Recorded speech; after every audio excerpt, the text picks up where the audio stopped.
What's up guys? In today's video, we're going to be converting this Beta 500 into a fat tire dirt bike. Let's take a look at the front end. I'm going to show you guys the tire that we're going to be installing. We've got this ginormous 27-inch tire. It's actually about the same diameter of the dirt bike tire. If you come around to the front here, you can see how much wider we're going. Now this is a 27 by 8 by 12. It ends up being about 7 inches when you measure all the way across. It's quite a bit wider than the stock dirt bike tire. Let's get into the assembly. The first step's gonna be getting the front end on, so let's get going on it. All right guys, the first step is always to lay your bits and bobs out. Bullet triple clamps, billet hub, rotor adapter, got some new anti-vibe handlebar mounts. I have some nice bushings. Of course, we've got a matching blue front fender. So I can go on that bad boy right there. So let's start with disassembly.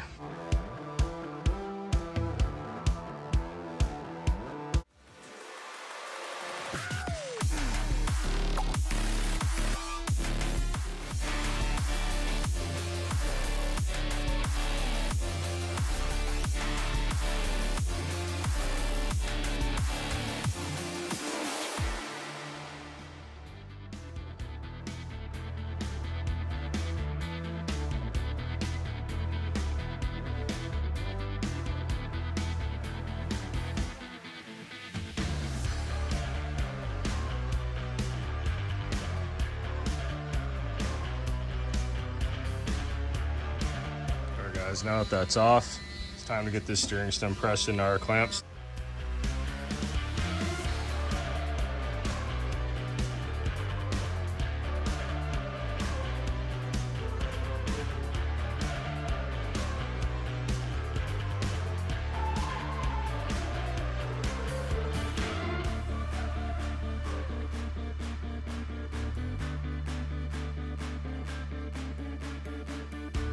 Like I was saying, one thing that's different, we do have anti-vibe handlebar mounts. So these are gonna work in two directions. So we have an offset forward and an offset back. And again, we've got rubber mounted bushings. They're gonna go on each side of this turbo clamp. It's basically the same design as a CRF 450R.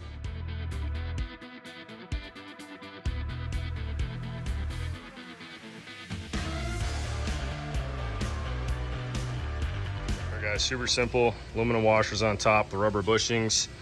2 more rubber bushings, 2 more aluminum washers, a flat washer, and a locking nut. Now don't worry too much about setting your tension.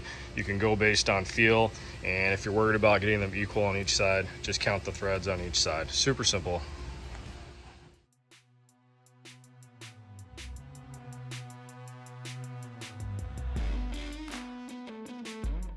So everything is just being lightly tightened right now with the electric impact. We're gonna go back through and actually hand torque everything.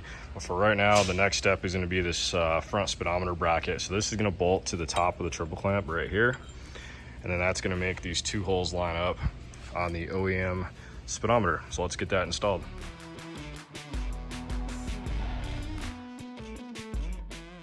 The next step, we're gonna actually space the shrouds out. Now that we have wider triple clamps, clearly this is going to hit when you go to steer. So we're going to remove this bolt up here, and this bolt here. And this is actually going to lift and space your radiator shroud over, and you're going to have some clearance for steering. So let's go ahead and get these installed and check our clearance.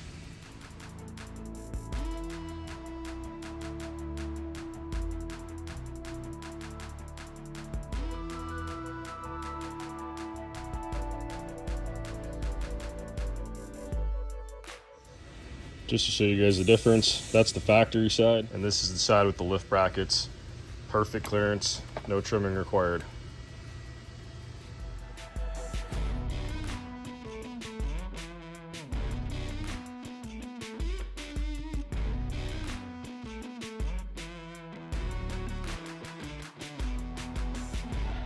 After torquing your lower triple clamp, now you're gonna set your steering stem preload. We're gonna add a little bit more preload.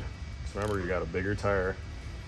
You want to run a little bit more preload on your stem to give you a nicer steering. We don't want to have sloppy, loose steering. So just move it back and forth a couple times. Keep torquing it.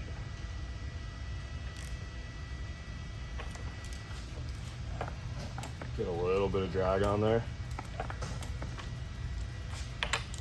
All right guys, so now It's time to torque the top pinch bolts. Now that the stem is torqued, this actually brought the top clamp down. So now it's time to torque the pinch bolts on the outside to 17 Newton meters. We're just going off factory specs.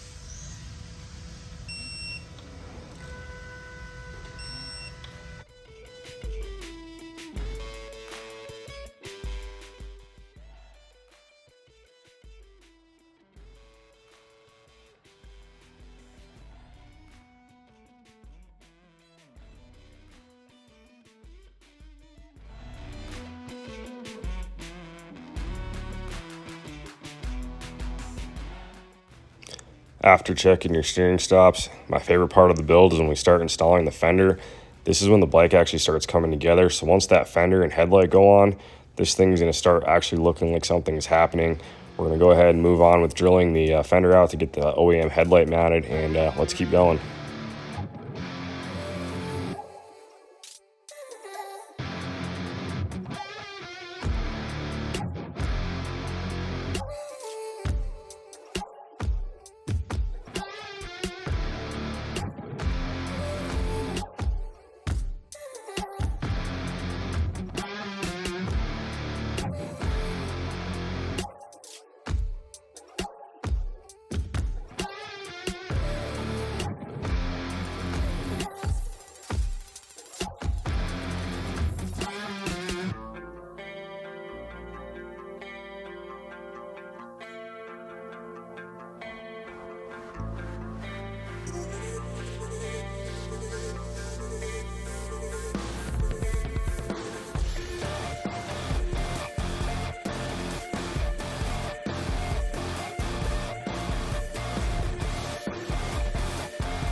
Right here, guys, I'm actually just checking for the caliper bracket to disc clearance. So we do have a floating axle that can move left and right. So make sure and align all of that when you're putting your front end together.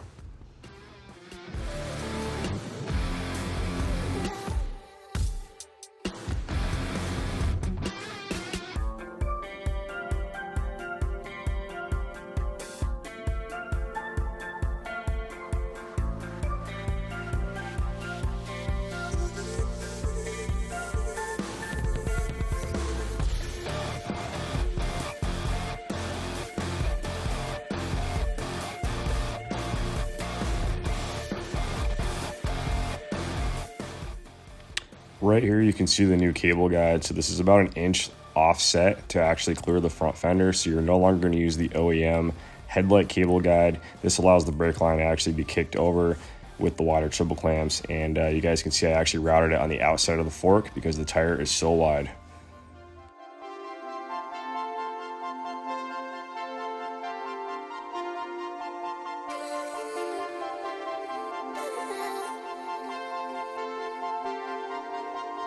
If you made it this far, I appreciate you watching.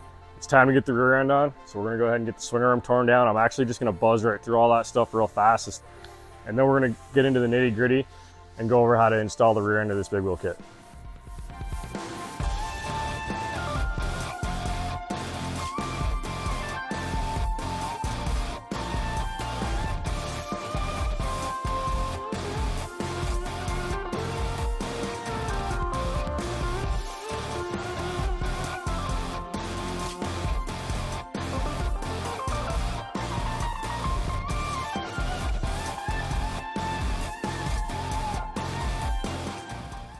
Right here, I just want to show you guys how much larger the hole is on our brake stay versus the OEM beta one. The reason we do this is simply just for strength, running the larger rear axle. I'll go ahead and install the supplied brake caliper and swap it out with your OEM one.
I do recommend that you guys swap out to a 14 tooth front sprocket.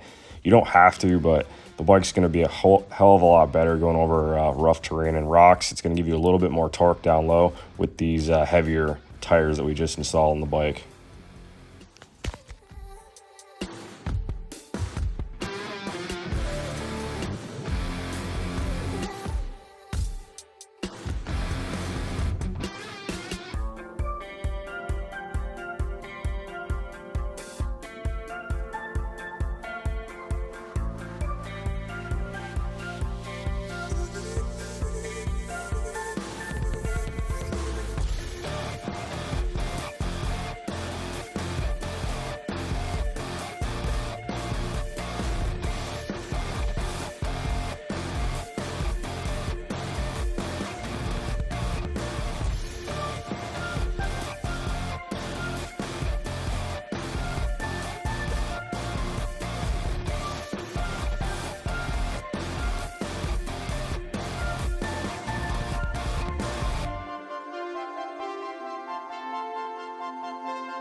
These kickstand springs are always super fun, so go ahead and grab yourself some mechanics wire, put it through the spring, have your favorite helper pull on that spring with a spring puller, and go ahead and thread your 5mm bolt in without stripping it out. Good luck.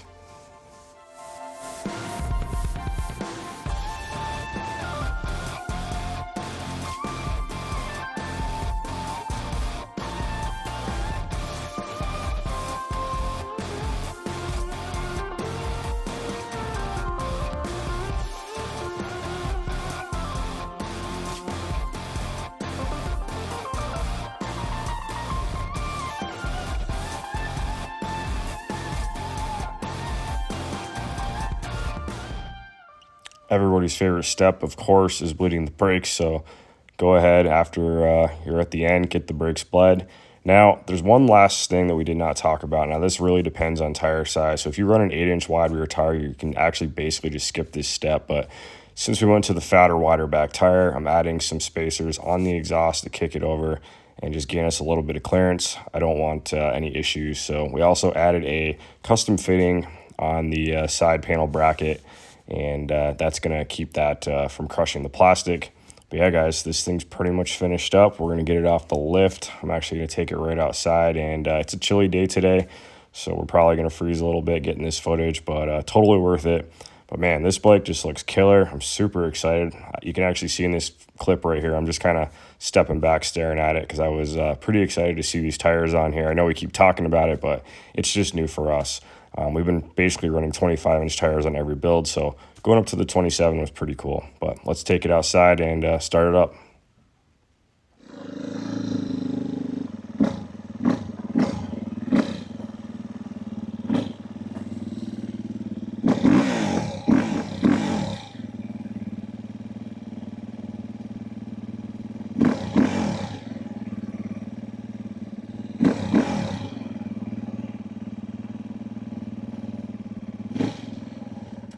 It is a brisk, 38 or 40 degree day in Arizona. I'm freezing right now. We've got a new mic, so you guys tell me in the comments if it works or if it doesn't work. So, I don't know. Are these tires too big? I think it's perfect.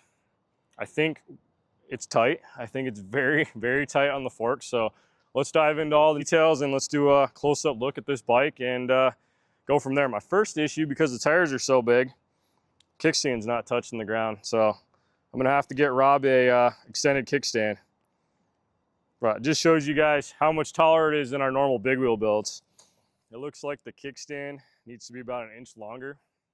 Again, this is a 27-inch front tire and a 26-inch rear tire. This starts off as a $13,000 bike. We've got a just under $4,000 kit plus our labor. So it's a good way to spend 18 grand on your off-road toy, but this customer of ours, he had an unlimited budget, and we built him what I think is one of the sickest big wheels we've ever built.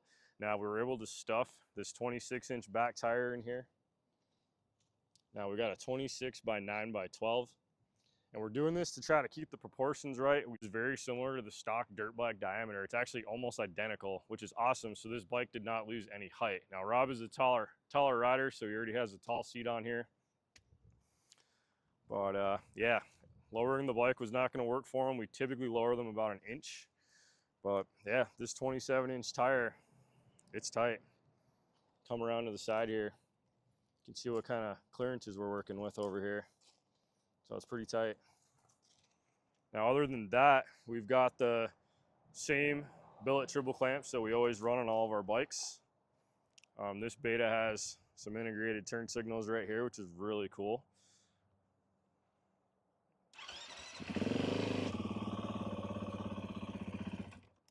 Thought that was a cool feature. And as you guys saw in the video, with all of our clearancing, we don't have any turning issues. So we've retained the factory turning by just doing some offsets in the clamps and some clearancing on the shrouds. Guys, super happy with it. Now, we're gonna do a couple crazy things in the next video. We're gonna actually add our extended billet foot pegs that we just finished up for this bike, and a couple other cool features that are probably gonna irritate people like a thumb throttle, because this guy actually rides quads, so he's gonna do a little crossover riding between quad riding and dirt bike riding with his now ATV tires on his dirt bike. So overall, very happy with it. I appreciate you guys watching. And if you want to look up other models that we make, go to bbcbigwheels.com. We've got tons of kits for all different makes, models, and years. We cover everything from a 110 up to a 650. So check it out. If you guys like this build, put a comment down below and let me know what you think. Thanks for watching.